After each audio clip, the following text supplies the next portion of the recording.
Oh, all right. I forgot I've told Taco Bell stories up here. Have I told Taco Bell stories? Yes. I'll have to go back and look at the footage, find out which ones I've told. Subscribe to my channel. I'm still a little worried about that. Brother Nehemiah, I'm like, I gotta check that out, make sure everything's okay there. Okay, so, boy, thank you for the special, and I hope I'm saying your name right, the Helzer man. Thank you. Now that I've insulted you, I'm going to say something nice. They don't realize it, but yesterday I was talking to my brother, and we were just talking about some things, and he just said some positive, encouraging things. And then today I got into camp, and I was talking to his wife, and she had said some positive, encouraging things. And sometimes people are such exhorters and encouragers, they don't even realize it. Everywhere they go. Yeah, I don't know about you, we got plenty of negative people in the world. Right. Whoa. I'm not trying to be mean, but I wish they made spray for them like they do the mosquitoes. I'd put some on. But there are some people that every time you get around them, they just got something positive. And I don't mean like they're making garbage up, you know what I mean? Like, I like mosquitoes. It's legit stuff. I really appreciate that about them. I was thinking that tonight. I was like, man, the special's encouraging, but they're just encouraging people. And I like being around them. I'm probably the one they're spraying the bug spray on for. But, hey, the other way, I'm really encouraged. I appreciate that. And appreciate Brother Nehemiah, not just for the great message, and I'm excited to see what happens with the ballots, but also he hooked me and my wife up with swag. So I got some channels of appreciation. I wanted to wear that tonight. Rep camp. You don't realize this, but Christian clothing is actually a thing with me. I never bring it up because I don't need to up here. I'm tired of repping the world. You know, if you got a Nike shirt, I don't care, but I'm not going to get into all that. It's not I'm against all them. It's I want to stand for who and what I'm for. That gray hoodie sweatshirt that I brought in originally is from our Life Builders group. It says unashamed, and I got all these different things, and you guys listen. I love that. You guys make some cool stuff up here. You got your own press, I think it's called, and you're just making your own. I love that. Thank you for doing that. Please keep doing that. You can. I do know that there are people that when they try to stand up for Jesus, they confuse people, and I'll just leave it at that. But you can stand up and stand out in a good way for Christ. That's what I'm trying to say. That's what I'm going to say. And super appreciate Brother Nehemiah. Miss Emily, excited that God is not only growing your family, but their ministry, and I love seeing it. I mean that sincerely. And then, of course, Brother Dave, just so thankful for his continued ministry. There's a lot I could say, but I'll just leave it be. We love it. Tonight, I just want to warn everybody ahead of time tonight. How many have ever read Pilgrim's Progress? Would you raise your hand? Okay, all right, awesome. How many are working on reading? All right, good. There we go. You will get there. Hang in there. But Pilgrim's Progress is an allegory. And my wife and I, when we left camp last night, we were talking and praying on the way back. Lord help us to see a moose. No, I'm just kidding. But we were praying on our way back, and Lord just really been working in our heart while we're here. And so I want to just kind of share some thoughts with you tonight, probably a little bit different from some of the preaching we've already had. Not that there's anything bad or wrong with it, just be a little more allegorical tonight. I hope that's okay. I think it's really going to bring and address some points that I really feel like God's put on my heart and my wife's heart. We have a unique perspective of this place. This is our first year here. We're our third time. We're so privileged to get to be here. And I love that when Brother Nehemiah closed, he said, it's a privilege to preach. I'm going to rabbit trail right here. I feel like too many times as God's servants, we make it sound like we're all suffering through. You go out into the lost world, see what they got to live with. What we do is a privilege. My life makes a difference. I'm so thankful I don't spend the majority of my life trying to get ore out of the ground. And I'm not picking on those who do. Some people work really hard to take care of their families, and I appreciate that. But I am privileged, and that God would take my life and positively affect anyone else on the planet. Bonus. I'm loving that. God took a very confused life and made it make sense for some people, and I'm so thankful for that. That resounds with me. That's a big deal. So anyways, I want to talk about this now. I'm going to need your help, but at any time I ask for team participation, I need to lay down the ground rules, okay? When I ask you a question, what I'm not asking you to do is blurt stuff out, okay? What I need you to do is raise your hand, and from there I'll call on you, and then you give us the answer, okay? So, now, I am from Washington. Thank you for not booing that. I appreciate that. By the way, there is no R in the name Washington. It's mostly people from the South who always want to call it Washington. Washington. We pick on people from the South. Hey, you want to, I don't know if this happens up here, but where I live, anytime a preacher is acting like he's doing a voice for somebody who's ignorant, always with a Southern accent, always. You know what I'm saying? Always. My wife's like, do you think people from the South get offended? Like, I don't know. Maybe. And that's why they hate Washington. I don't know. They gave us the name because they're angry at us. I'm not sure. But anyways, so I'm up here, you know, let's say December, and I find myself run off the road in a ditch somewhere in the snow. You know, I bumped my head. What are some things that I need to think about as soon as I kind of get some clarity? Here I am in this ditch, and in the car in a ditch. It's December. What are some stuff I need to either be aware of or do or something? Okay, and just one thing. I know some of you have been waiting a lifetime to give your road hazard preparedness. That's not what I'm looking for. Okay, we're just gonna. Who knows? Who knows? Okay, here we go. Josh. Okay, I need to pay attention to how much gas I have in the tank so that I can keep the engine running and keep some heat going. Because, like I say, like where I'm from, it's like, oh no, I might get a chill. And up here, it's like, I'm real quick going to turn into a dancing. Right? That's for you, Henry. Where are you at? Okay, Sarah?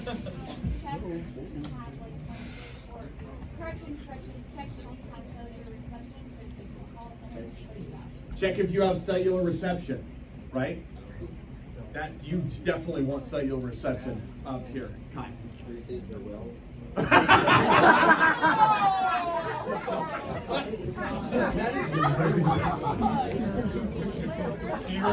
You know, Mom's right here. You know. Kai said, rethink your will. No.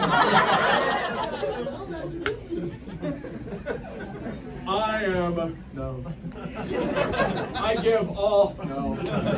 I bequeath, oh, my pen. A horrible day. A horrible day. Okay.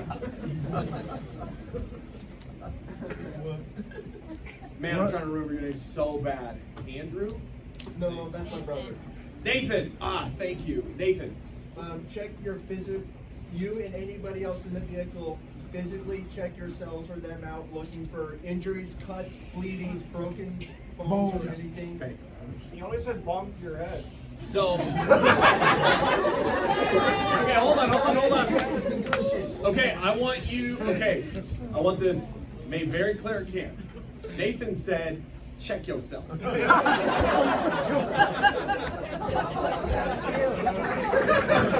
I would almost pay money to see my man say that. If you're smart, Nathan, what's going on? What do you mean, check myself? What are you talking about? Why did your voice change like that? Bishop. Yeah, go ahead and stand up, sure. So due to the situation that you have here, first of all, This took a dark when you turn. get to I'm gonna actually go back to checking my will. get to handle yourself a little bit, Bishop, you better check yourself. make sure that you still have a lot of brain cells left. Okay. Make sure you have We don't want no thinking, brain okay? damage up in that head of yours. True that. Ryan? When I tell you about drinking and driving. That was in confidence. That was in confidence. It was a mocha. Henry. Yeah. See if you've got any kind of warm clothes or blanket or anything like that. Okay. Josh. Is your car on fire? Okay. Do I have cellular reception? Do I have blankets? I must have plenty of gas. It's very warm. Very warm. Man burns to death in car. We're going through team checklist.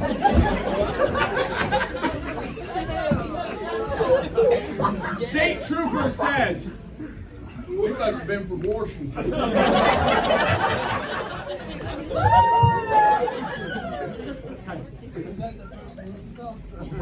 Right. Have you identified the moose? Do you know him? Does he have relatives? So Bishop, you lost your shirt right here. Have you hit the moose? Yes. Get a driver's license. The jokes keep getting better. Don? About how long is it to the nearest place where you can get help? Okay. Yes, I like that. This actually has to do with the topic I'm talking about. Thanks for throwing the toe strap out there. So think about if I'm conscious, you know, can think clearly. If I've got concussed or something, then that's not vulgarities. It's, you know. Anyways, so how far is the next place? Okay. Brian. Make sure you still got your thumb to hitchhike.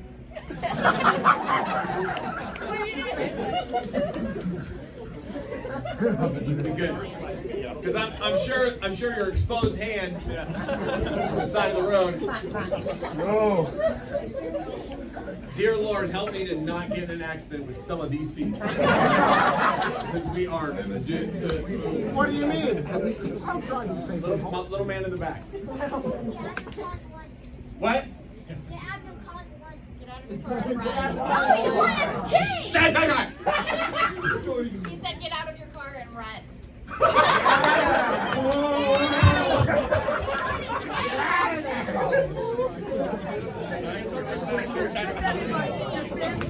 Man was hit by moose, running from burning car, covered in blankets.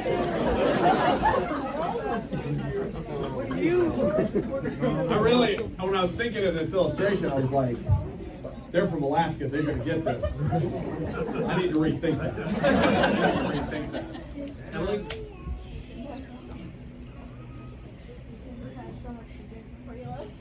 We used the alcohol joke earlier. What was that? Who said I had the alcohol? I don't know how this took so long to get to. I think maybe next year we're gonna have like a vehicle preparedness course. I realize the necessity that it is. As Jasmine said, see if you're able to get the car out of the ditch. Brother Paul, he's like, That's my daughter.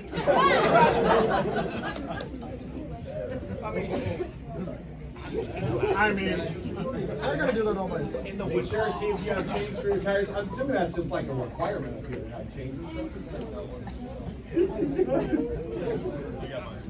So you get out of the car, pick up the bumper,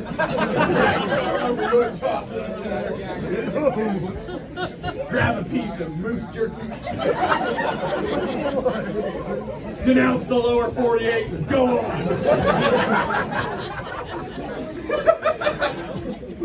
Okay. I think I told this story, but I'm gonna tell it again.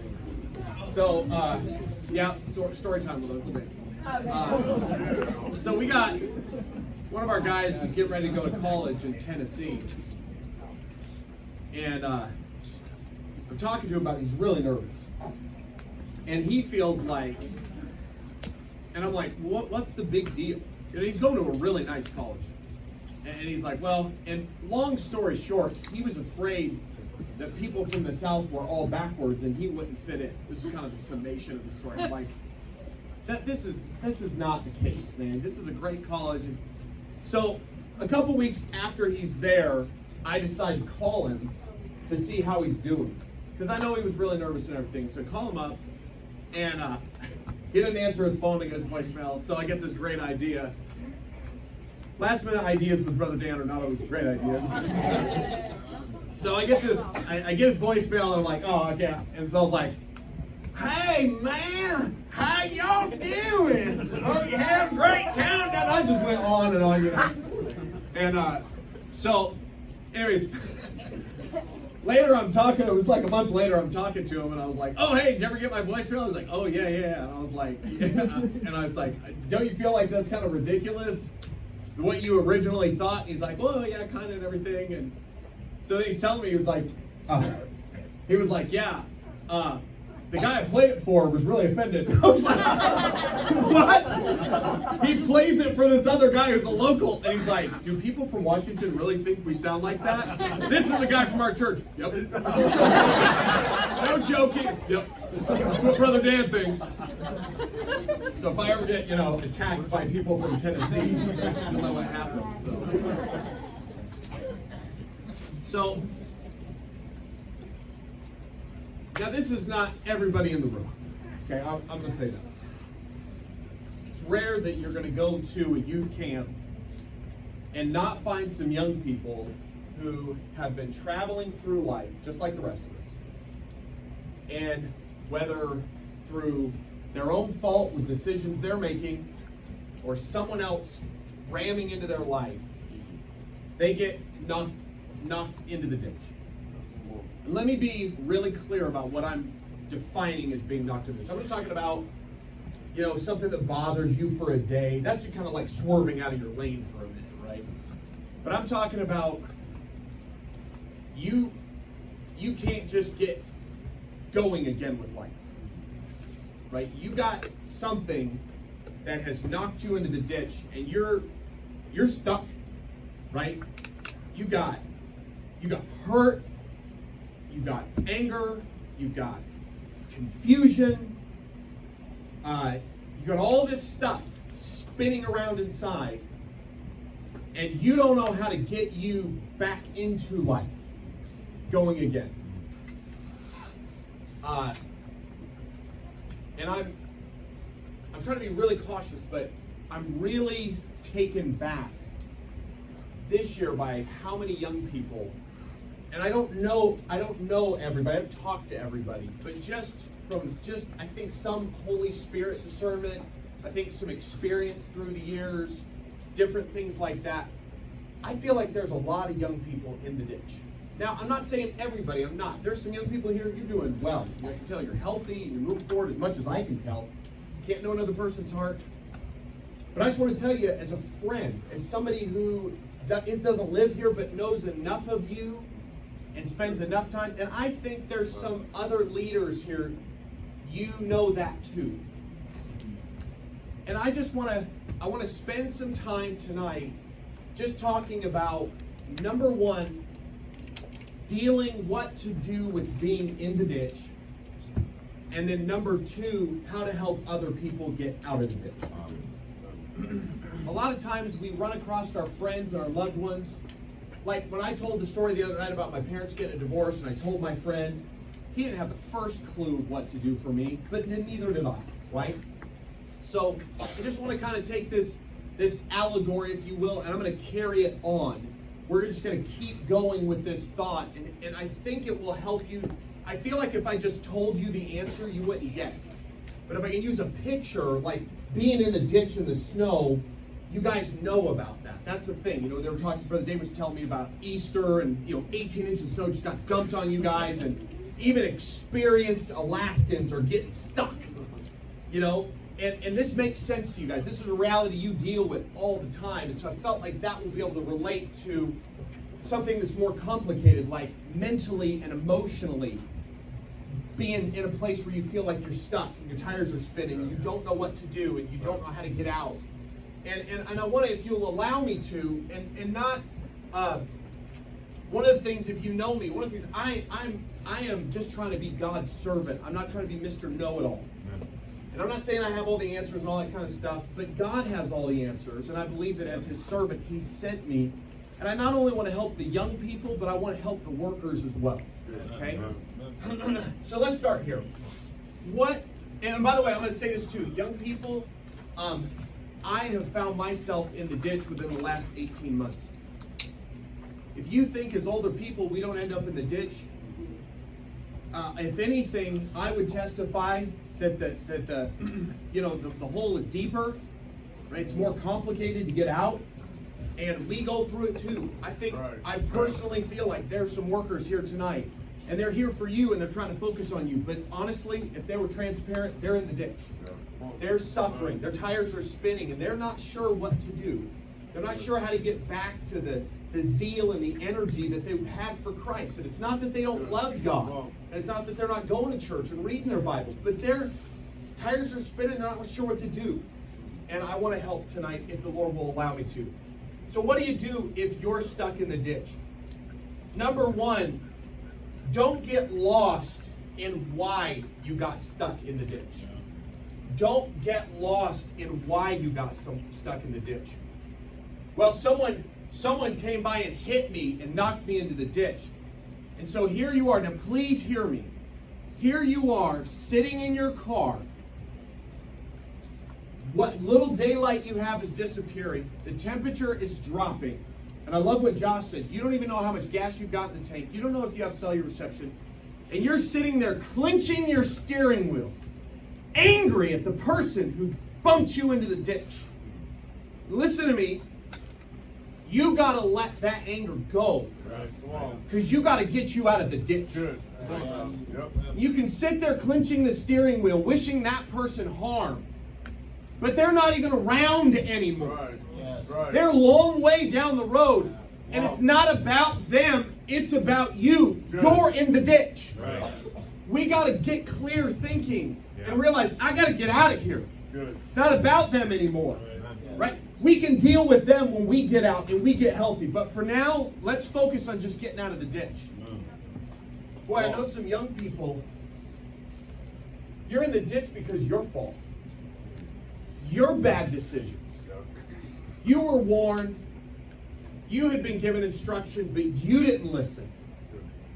And you were goofing around. You weren't paying attention, and you're in the ditch, and it's your fault. And so you sit there as things get worse day by day. And you don't ask for help because internally you feel like, I don't deserve help. I got myself into this mess. I started looking at this stuff online. I started sneaking this stuff into my house. I started this secret relationship. And it's my fault. So why should pastor help me? Why should my parents help me? If I tell somebody, they're going to be so... If I tell people how far in the ditch I am, they will be so disappointed in me. Now you listen to me. You know what we care about more than anything, including shame? Getting you out of the ditch. Come on now. Good. Because I'm going to tell you this. I'm going to tell you this. Dealing with a year of pornography is a whole lot different than dealing with 30 years of it. Right? Good. We got to get you out of the ditch.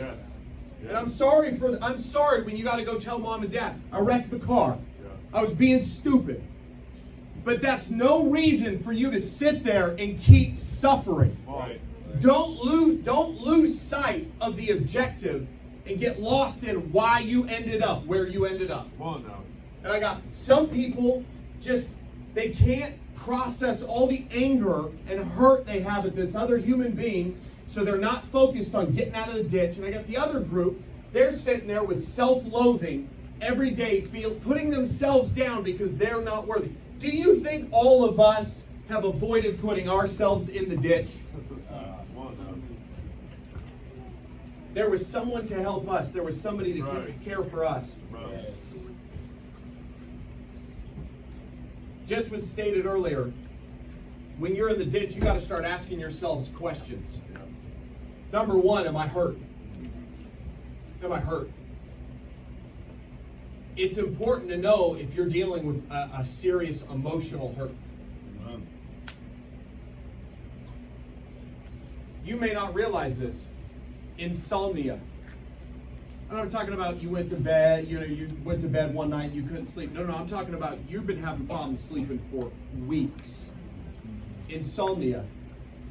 Loss of appetite. Apathy. Numbness of emotion. Whether it's exciting or sad, you have trouble feeling little of anything. That's you hurting. That's you hurting. You got to assess that, right? Hey, if my legs are working, I might be able to get out and walk for help or make my way back up to the road. But if I broke my leg, that's a different story. I have to assess where I'm at. If I call 911, still 911 up here, right? If I call 911, they're going to ask me, hey, are you hurt?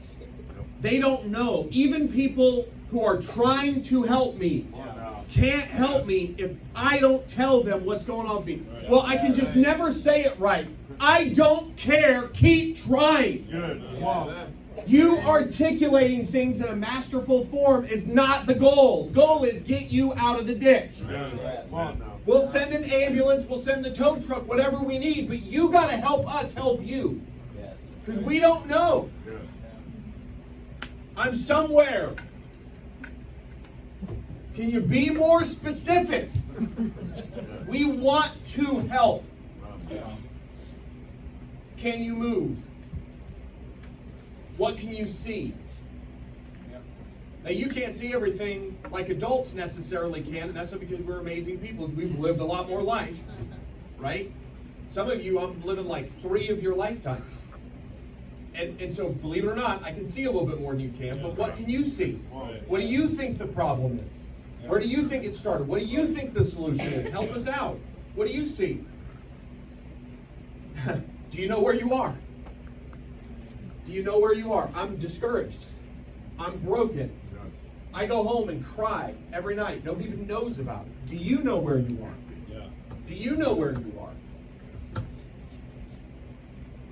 This point is so painfully obvious, yet it eludes us constantly. Never give up on getting out of the ditch. Write that down if you can. Never give up on getting. Brother Dan, I've got this sin in my life, and I have worked so many times. Yeah, and worked so much more. Yeah. When do I stop working? When you're out of the ditch. Yeah. We know that. If I called you and I said, yeah, I tried 5 times, Brother Stephen. I tried 5 times. The car would start to get up the hill and then just slide back down. And so I'm just going to turn the engine off and just sit here and freeze to death. Any sane, rational person is going to say, turn the engine back on. Yeah. Maybe steer differently. Try something a little different, but never give up. Do you know why some don't come to the altar? And listen, the altar's not a measurement, okay? So if you say in your seat, I love you just the same. But you know why some people don't come to the altar? Because you're sitting in the ditch with the engine off. Because you've already tried coming up the hill a couple times. And you keep sliding back down and sliding back down, so you just decide, I'm just going to turn the engine off. And it's getting darker. That's right. And it's getting colder. And you're more alone and in danger. Listen to me, and you're telling yourself, nobody cares about me.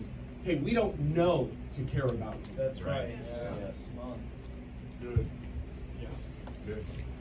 You can say that. You can say that. You can say that about people in our society. You can say they don't care about me. You're right. The social influencers, they don't care about me. You're right. Politicians, many of them, don't really care about you. You're right. But you can't come into this church and this youth ministry and accurately and honestly say, no one cares about me. That's not true. That is not true. You are surrounded. Now, we may not be the world's best. We never claimed we were. But you are surrounded by rescue workers. This is what we do. I tried flagging out someone down. There was a lady in our church. This isn't 2 weeks ago from today. This isn't 2 weeks ago. The lady in our church dealing with all kinds of health problems. Sunny out. She finally decided to go out for a walk. She stumbles, falls down, breaks her leg. Wow. She's already in bad health. She's on the side of the road trying to flag people down, and they just keep driving by. Do you know what she did? She kept waiting. And sadly, it took a while, but somebody stopped. Brother Dan, I've tried talking to my parents. I've tried talking to my pastor. I just keep waiting. You think this lady's like, well, I guess I'll just fold it up for the night and lay on the side of the road with my broken leg? Come on now. You don't have a choice. That's right. Never give up. Yeah. Never give up when getting out of the ditch. I mentioned this already a little bit, but I want to touch on it again. Don't get distracted by revenge. Put all of your energy and effort into moving forward and getting out, not moving backwards by hating other people. Come on now. You know, God said He would handle the revenge business for you. Yeah. That's right. We just don't want Him to. We're like Jonah. Oh, I knew it, Lord. Oh, I knew it. I knew if I let you handle this, you'd spare those people. Jonah wanted them dead. Yeah. But listen to me, God was right. There is a falsehood in the world of hurt. You hear this. There's a falsehood in the world of hurt. This is how the thinking goes. If I hurt the person who hurt me, I will feel better. Number one, no, you won't. That's a lie. Number two, the only thing you've done is become like that person. It's true. You know, we're talking about, hey, it's got to stop with us. That has to be more than a slogan for you. Yeah. Yes. That's got to be how you make your decisions. Good. Yeah. We're too distracted to better our lives because we're sitting around hating other people. Don't do that. Amen. I'm amazed at how many young people, Brother Dave, they're sitting in the car in the ditch, hands on the steering wheel, and they're just reliving the accident in their head over and over and over, telling themselves how wrong it was, telling themselves where they should be on the road right now if that person had hit them, how much better life would be, and they're just sitting there stewing on it, reliving the event over and over and over. You know what? I'm not making light of your pain, but let's talk about this. You've got to get out of the ditch. Right. Come on now. It's getting dark. Yeah. It's getting cold. Good. Let's get you out. Good. We'll deal with them later. That's right. But let's start moving now. forward. We got to get you out of the ditch. Amen. Yep. Stop reliving the event and focus time and energy on moving forward and bettering it. I don't know how. I don't know what to do. These are not sufficient excuses for not trying. Amen. You may be the most uneducated motor vehicle person on the planet, and you still have to try right. something.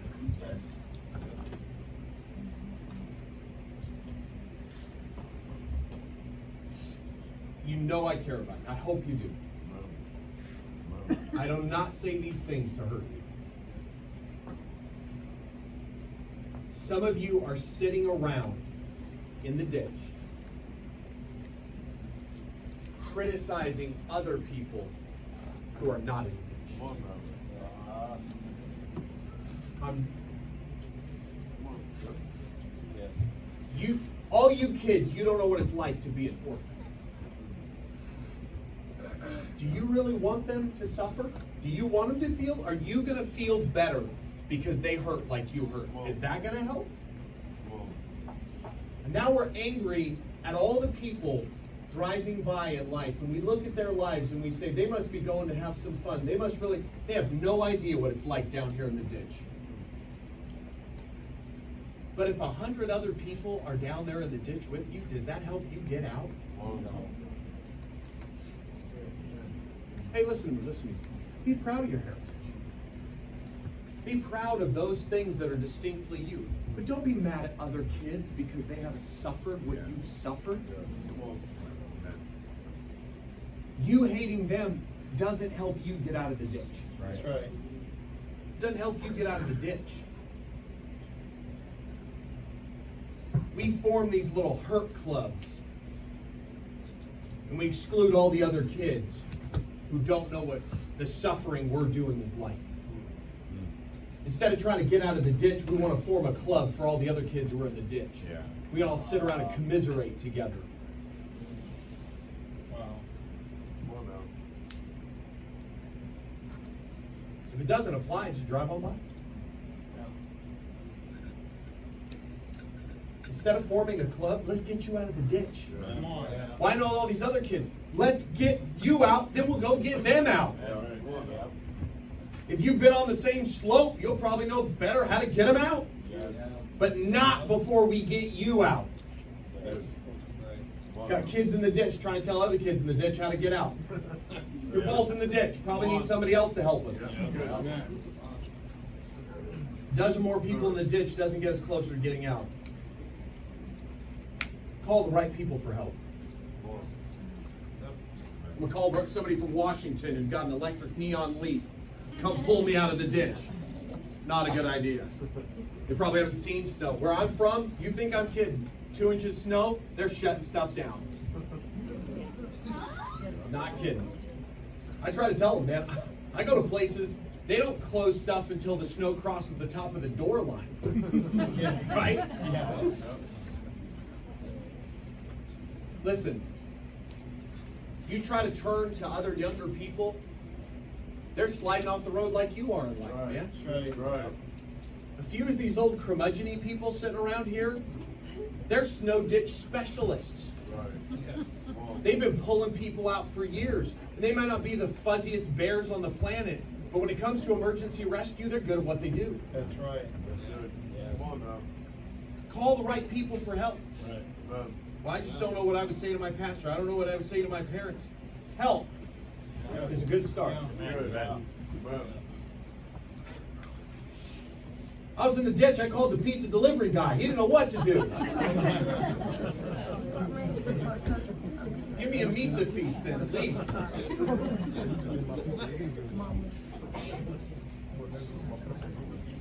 Don't spend all of your time telling other people about how you feel about being in the ditch.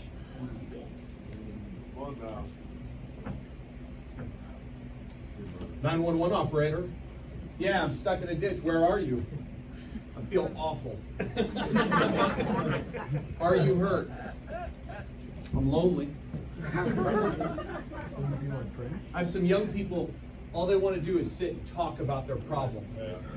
They never want to get to the information where we start helping them with their problem. Come on. Instead of getting a tow truck to get out, they're putting up a pup tent to live in the ditch. Wow. The goal is not to live there, it's to get out of there.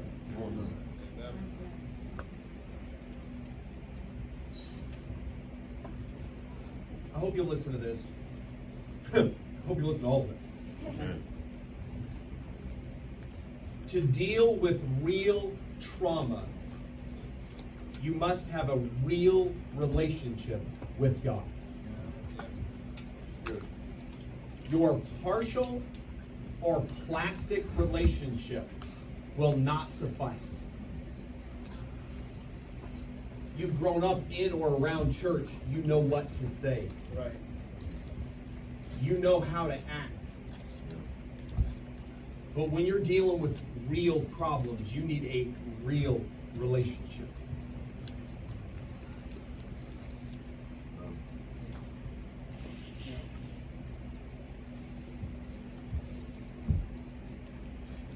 Have you sat with God and and told him in detail what happened to you. Come In on. private. Amen. Nobody else around. Nobody can hear you. Have you sat with God in private and told him exactly what happened to you in detail and told him how it made you feel?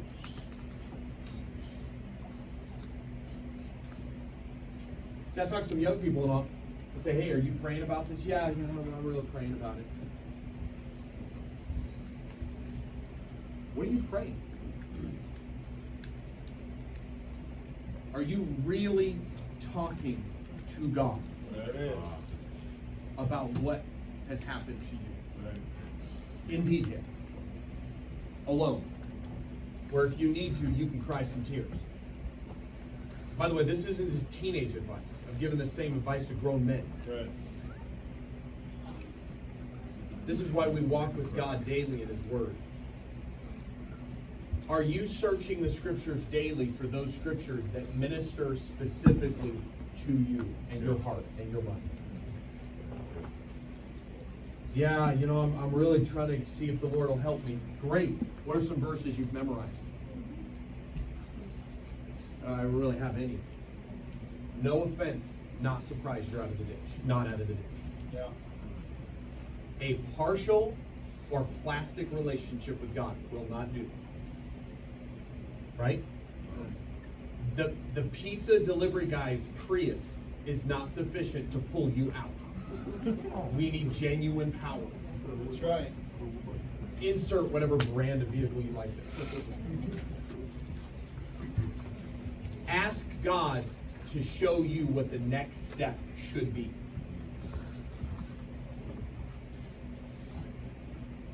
See, part of the reason we have trouble with our relationship with God is because we don't fully understand how God works.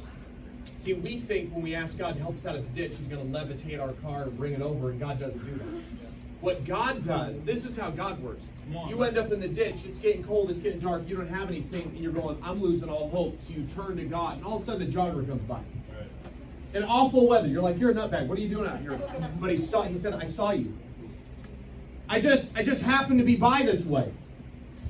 I just happened to be by this way.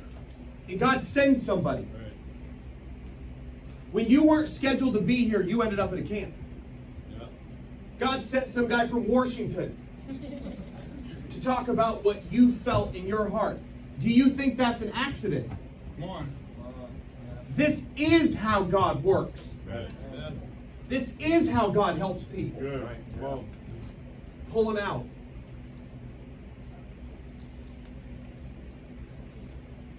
Let's take a second to talk about what to do after we get out. Ask for help, obviously, is one of those things. Communicate clearly. Just try to give you some other points about that. Sometimes we're just not clear enough about where we're at. And we got to be specific. If I'm in the ditch somewhere and it's dark, I need to tell them, hey, here's the road I'm on. Here's what happened. I need to be clear. Some of you, it's not enough to say, hey, I got into sin. You need to get with the right rescue people and be clear, be specific. Listen, if you're ashamed of how you ended up in the ditch, that's not the time to lie. right. Well, I don't want you to think it's really bad. Well, don't call for an ambulance, but I don't want to. Be honest. Right. Be honest. What do we do when we get out of the ditch? This is also a problem. Sometimes young people get in, this happens and that happens, they end up in the ditch, and what do we do when we get them out of the ditch? Keep going. I know some young people, yeah, you made it through, you got through, but then you decided after that you didn't want any more, so you just drove home and parked the car in the garage, and you don't want to go out anymore. I don't want to trust people anymore. I got hurt. I'm just parking the car in the garage. I'm not going out anymore. I'm not going out anymore, man. I'm staying inside where it's safe. People hurt me. I'm not going out anymore. I don't deserve to. I don't deserve to drive a car. I made bad decisions with my life, and I'm just going to pull up and just sit. Don't spend the rest of your life driving around in search for the person who hit you. Come on. Yeah. Yes.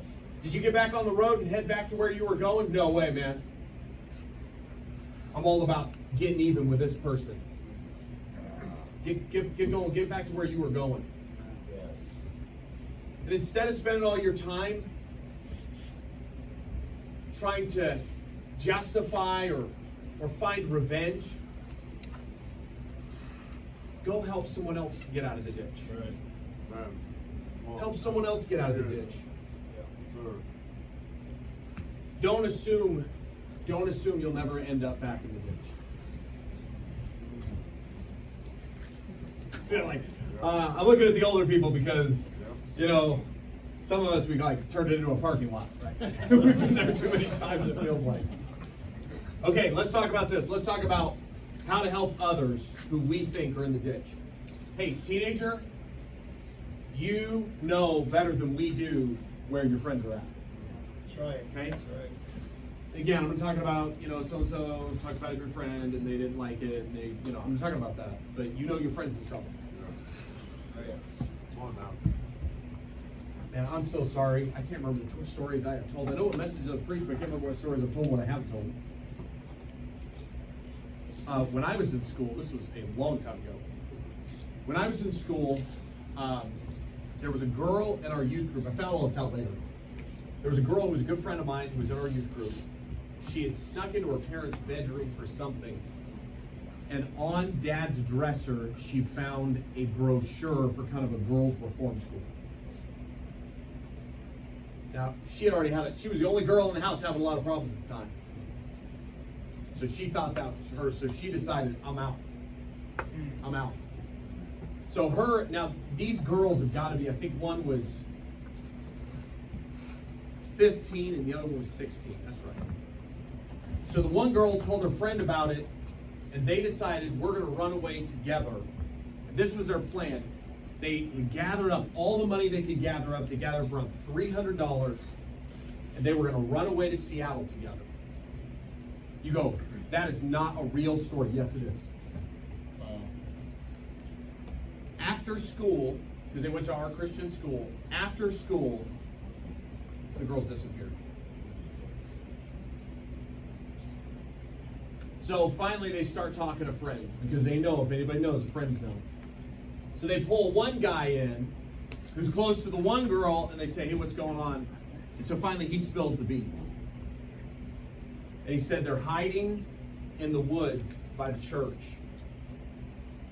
until dark, and then they're going to get a ride to go to Seattle. Hysterical parents, this was not a good move, in my opinion. Hysterical parents run into the woods screaming their name. Oh. And of course the girls just... Finally, an intelligent parent says, there's only 2 guys in this whole school who drive cars, me and my friend. We need to call these guys. And the girls were our friends as well. They call us and they said, here's the situation. We bet anything these girls are going to call you. And when they call you, you're going to go pick them up. And you're going to make an excuse why you need to swing by, you know, this one guy's house. It's not one of their parents. It's a different house. We're all going to be waiting there with lights off and no cars around. And then as soon as you come in, we'll close the door and then... You already know the teen code. You're not ever betray a teenager or an adult. And that's a bad code. I'm with you. I'm an adult. But I've also lived it. Be honest. You gotta be honest. They called. We picked them up. I felt like the biggest Judas on the planet, man. They're in the back seat. We're just driving along, and I'm just like, just hating myself. But here was my choice. Dump my friends in Seattle.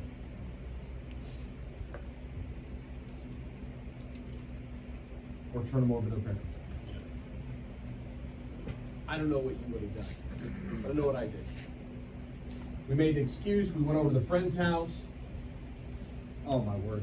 I can still see it all. I've never forgotten any of that. Horrible. They come in. Parents slam the door. The lights come on. My one friend in particular, one of my best friends. The parents jump out. She didn't even look at him. She just turned and looked at me. Went home that night. I didn't sleep all night. No, I didn't kind of sleep. Just see my friend's face in my mind. Yeah. Now you listen to me. I was either going to live with what happened Yeah, come on. by turning my friend over to her parents, or I was going to have to live with her disappearing into the night and never ever knowing again. You think you're guilt-free because you know you're not telling anybody? Come on now. Your friend's in a ditch and nobody knows it. Now what you gonna do about it? Come on. Brother Dan, I didn't want to upset my friend. Yeah, get in line. Get in line. I'm not talking about, you found some music of theirs. I'm talking about your friend is in trouble. Good. Sometimes we gotta call the tow truck for the people we love. Man, come on now. They're gonna be upset at me. She talked to me eventually.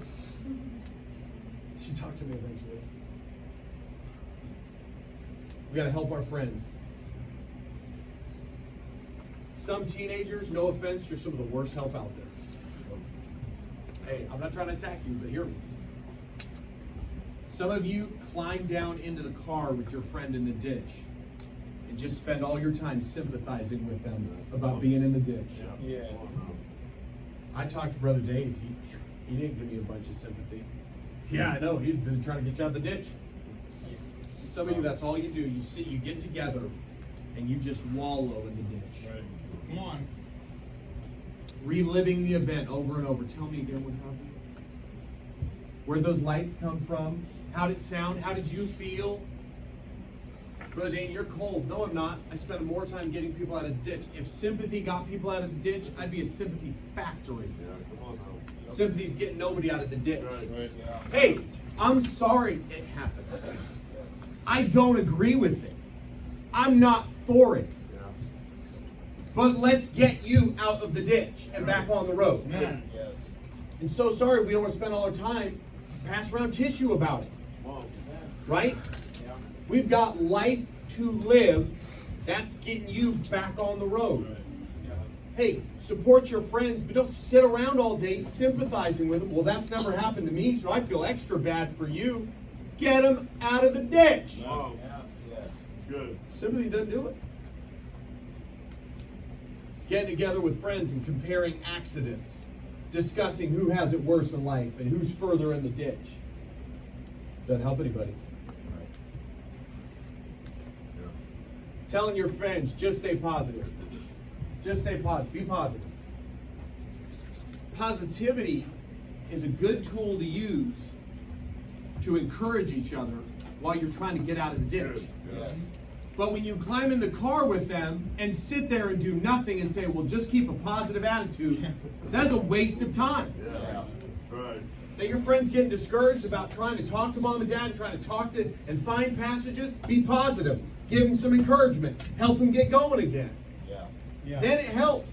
Man. But to just sit there and, well, just try to be positive about sitting there, get out of the ditch, man. Sir. This is such a thing. You are not helping your friend by just creating other distractions. Yeah. Hey, you're in the ditch? Let's have a snowball fight. Come on. Yep. Let's go do this. Let's go do that. Let's do all these things. Man, they don't even think about the fact they're in the ditch. I've got them so distracted. Right. Yeah, and at the end of the night, when that's all done, they go home and sit on their bed and realize, I'm still in the ditch. Yeah. Man. I'm not moving forward. I'm not clear spiritually. Come on now. All right, teenagers, big brother. And now I'm going to talk to the workers. Come on. Workers, remember that everything we do, cooking food, planning activities, selling snacks, inspecting cabins, and singing songs, is all a part of one objective: pull kids out of the ditch. Good. Sometimes, Brother Nehemiah is on board with me on this, I bet you anything, because we're both administrators. I spend so much time administrating, I forget I'm trying to pull people out of the ditch. My calendar and my task list are my boss, and I forget why I'm doing what I'm doing. Yeah. Come on. Now, you may be the camp cook, but when you see one of your kids sitting there and they're hurting, we got to stop and say, are they in the ditch?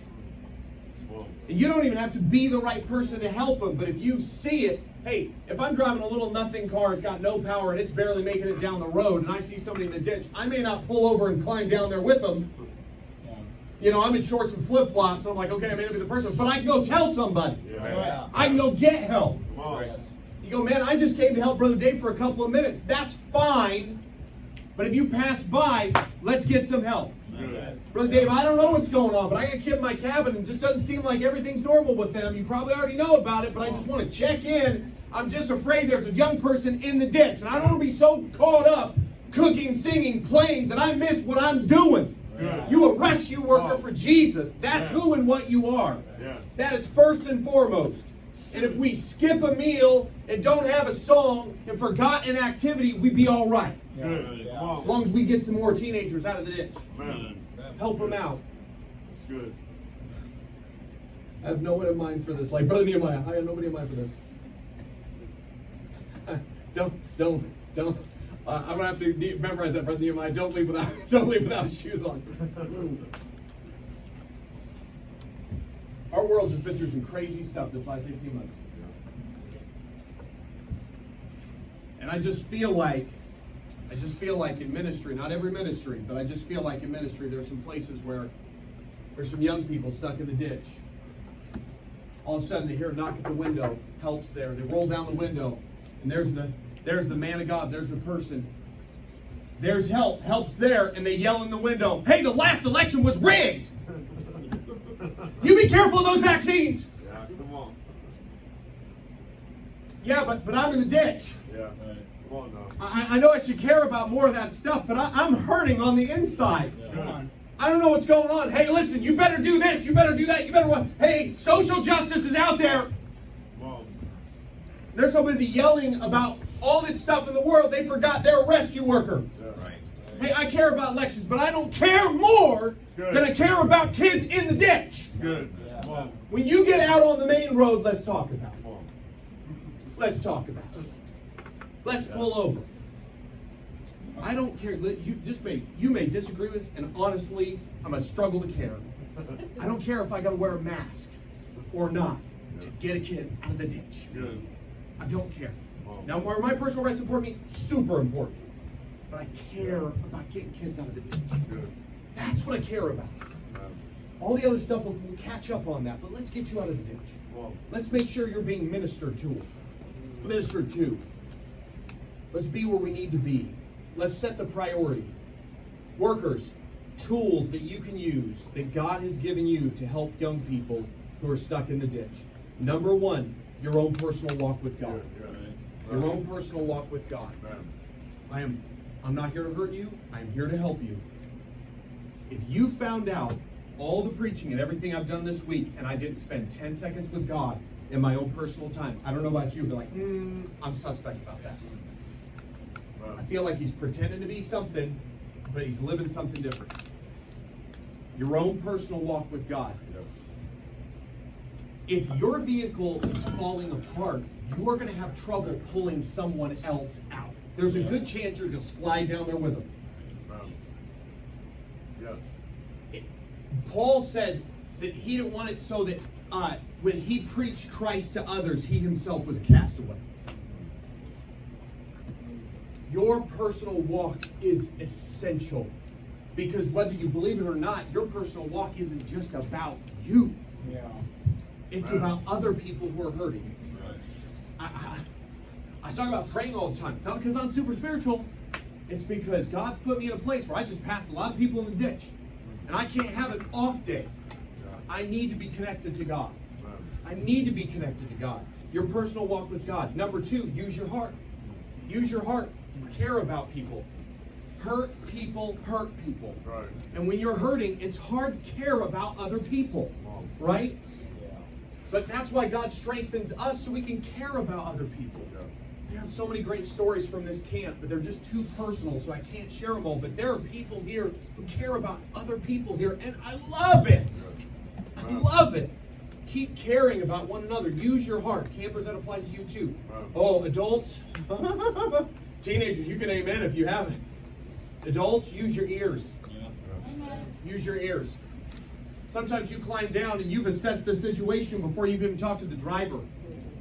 Well, here's what we need to do. We just need to this, and this. You need to buck up and cheer up. You be all right. We'll be fine. Just go on. Hey, you haven't spent it is a shame and a folly under man to answer a matter before he's heard it. Good. Right. Well, I cannot overstate, the power of the listening ear. right. The power of the listening ear. Now you got to be discerning. You got to know if you're dealing with a teenager who just wants to relive the event and sit behind the steering wheel, right? You got to know that. Right.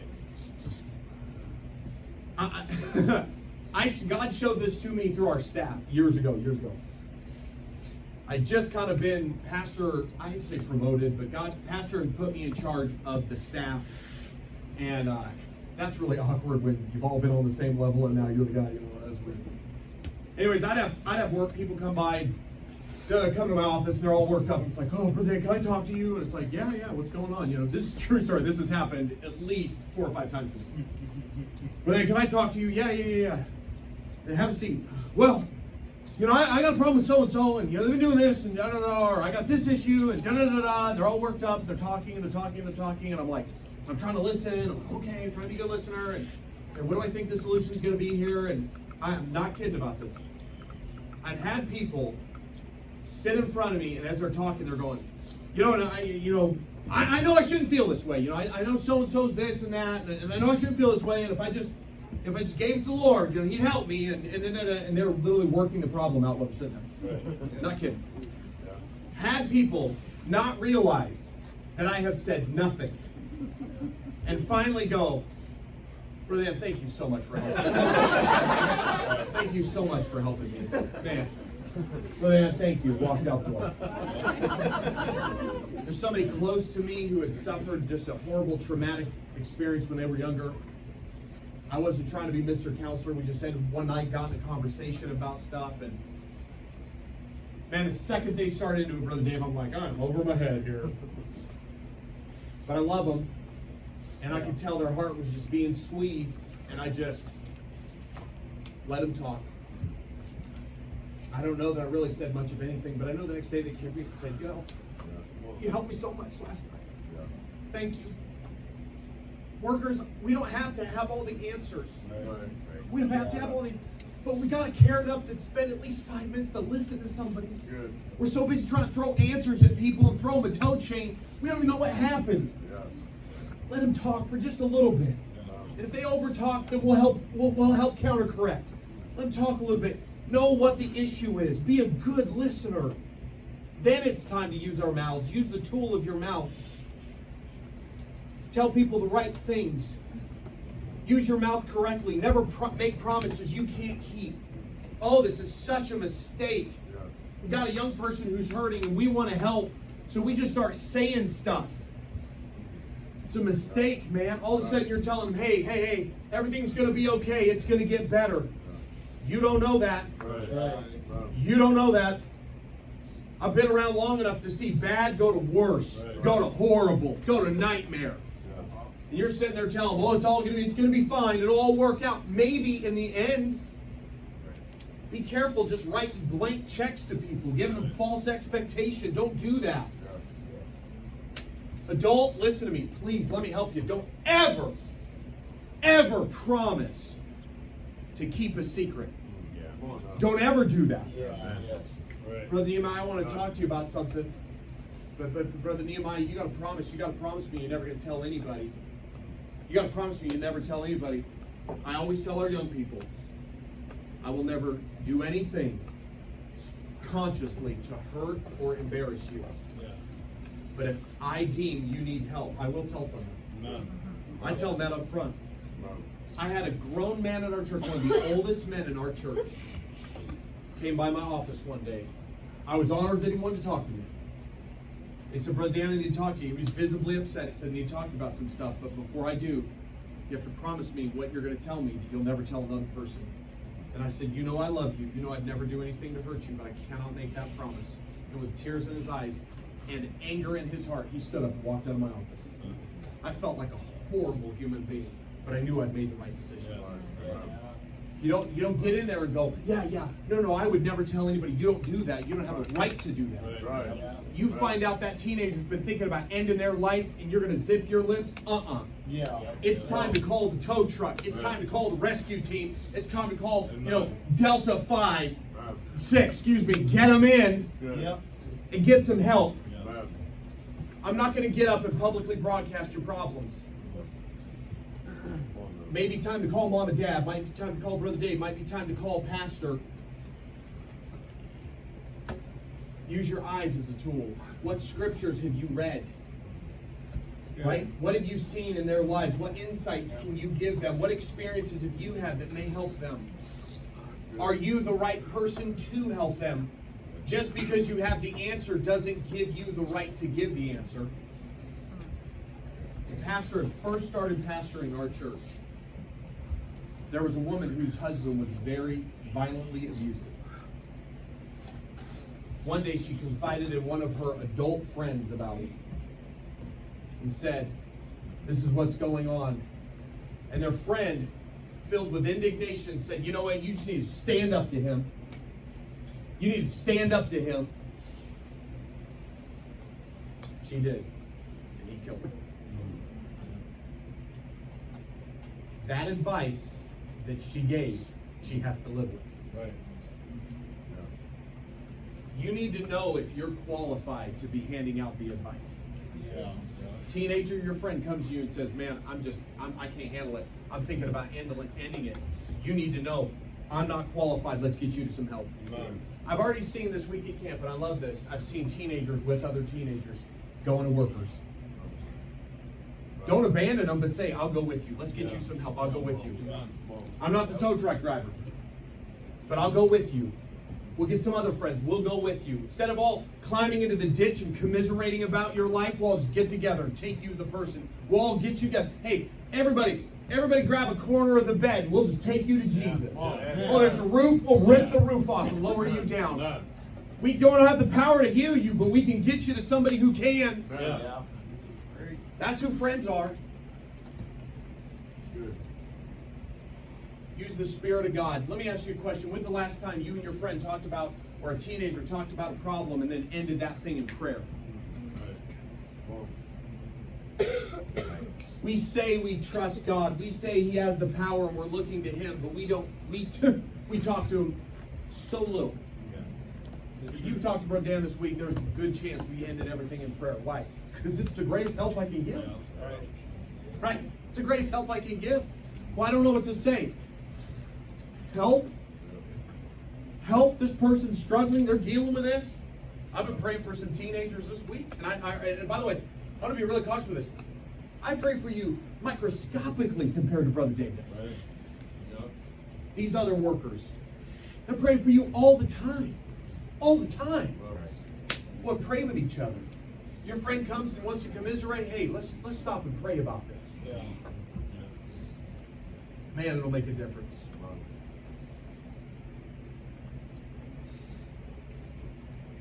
Just got a thought, made me feel good inside. Note that I made earlier. Young people, I don't know if you know this or not. This is one of the reasons I actually come up here to preach. It really is. My wife knows this.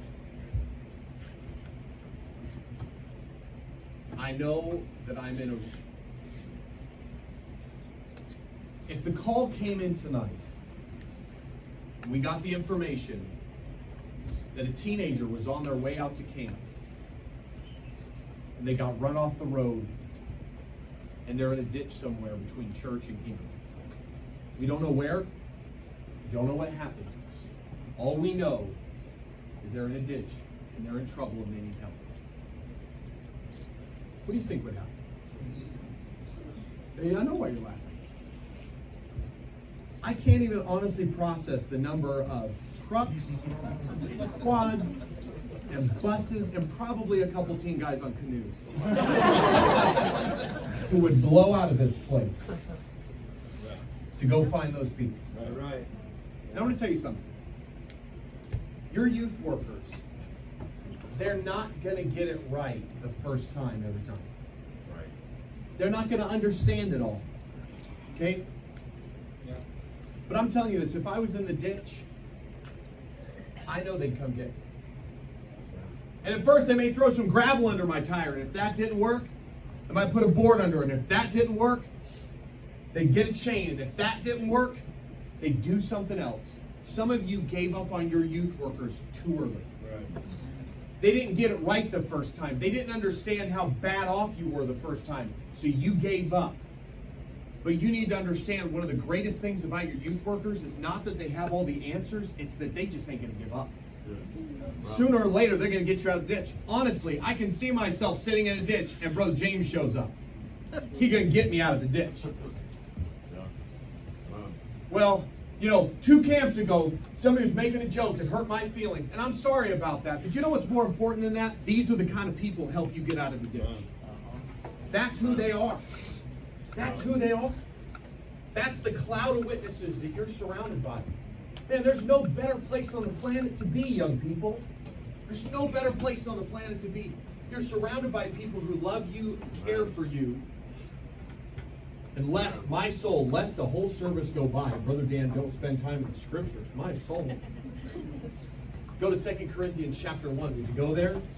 I told you it was going to be different. I thought it was going to be different as I was praying about it, preparing it. 2 Corinthians chapter number 1. And see what we've talked about lived out in the beautiful scriptures. 2 Corinthians chapter number 1, and I'm going to start reading in verse number 3. 2 Corinthians chapter number 1, verse number 3. Blessed be God, even the Father of our Lord Jesus Christ, the Father of mercies, and the God of all comfort. Now, let me walk you through this, okay? He's the God of all comfort. That means you don't have a problem. You don't have an experience He can't comfort. He's the God of all comfort. And before that, it says this: the Father of mercies. You and I both know we don't deserve God's comfort. We don't deserve it. But that's why He's the Father of mercies. Because of His mercy, we're afforded His comfort. We're afforded His comfort. Verse number 4. Who comforteth us in all, not some, not most, in all our tribulation. God, thank you for doing that, but why did you do that for me? That we may be able to comfort them which are in any trouble.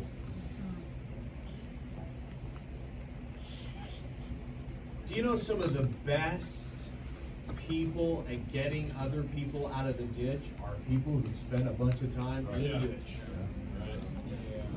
And God drug our sorry lives out of the ditch, and now we go around helping other people. That's the true comfort, the comfort wherewith we ourselves have been comforted of God. Verse number 5. For as the sufferings of Christ abound in us, so our consolation also aboundeth by Christ. I'm going to give you one more scripture. You can write it down. Philippians 4:7. And the peace of God, which passeth all understanding, shall keep your hearts and minds through Christ Jesus. Most of the problems that have pushed you into the ditch are either one of the two. Issue of the mind, issue of the heart. And yet God said, I'll keep both of them through Christ Jesus.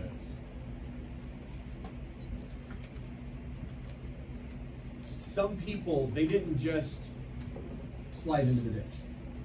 They rolled off a cliff. They're hanging in a tree. It's going to take a bigger rescue operation. It's going to take longer to get you out. That's right. But it doesn't change that we're going to do it. Right. Don't be mad when the first time you talk to your mom or dad, or the first time you talk to your pastor or Brother Dave or whoever, that all of a sudden now everything's fixed. Don't get frustrated that you still have some of those nightmares. Be frustrated that you still have some of those feelings. It's a process. It's going to take some time. It was no little accident. It was no little, right? It was traumatic. But we're going to keep working at it. We're going to keep working at it. We're going to get you out of there. And our God will keep your hearts and your minds in Christ Jesus. Now let Brother Dan close with you. You've been my soul, if they've ever listened. Wow. We've been up here a couple times now. And it's an amazing spirit. It's an amazing place, at least to us it is. But I would like to try to ring the bell tonight. Just put us on notice that I think we have more people in the ditch than we do normally. I don't know if it was a long winter. I don't know if all the stress from the COVID pandemic just spilled over. I can't honestly say why. I do not know. All I know is, to a degree, this isn't the place I used to come to. And that's not a criticism. I don't want you to feel bad. I've been praying about it with my wife all week, trying to put our fingers on it. Finally, the Lord opened our eyes, and I said, you know what? This is what's happening. I think this is what's happening. And I almost guarantee I'm not the only person who sees it. Like Brother Dave and others, I'm sure, see it. Well, we go, Brother Dan, what do we do about it? Listen to me. Teenagers, please help me.